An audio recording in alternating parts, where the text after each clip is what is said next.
Hi guys! Maniwala kayo guys. Gising pa kami hanggang ngayon. Anong oras na? Papakita ko sa inyo yung oras. Ito guys, alas 2 na.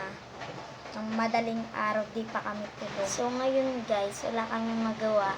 Puro lang kami TikTok. Kakatapos ko lang pala guys mag-transition. Nga pala guys, sila na lang pala yung nagka-transition ngayon. Hindi pa talaga sila tapos. Ang dami kasi ata nilang binrocks kanina. Tapos ngayon nga sila nag-transition. So guys, bukas nga pala, uuwi nga pala kami sa Bacoor. Kasi may pasok na sa Lunes. Hindi nyo po alam guys, nandito nga po pala kami sa Naik guys. Sa Cavite.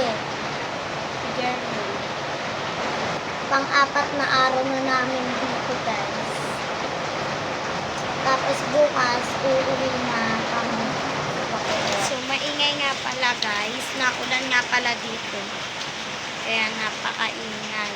Hinihintay ko sila matapos. Ang bagal nila matapos mag-transition guys. So, babay na.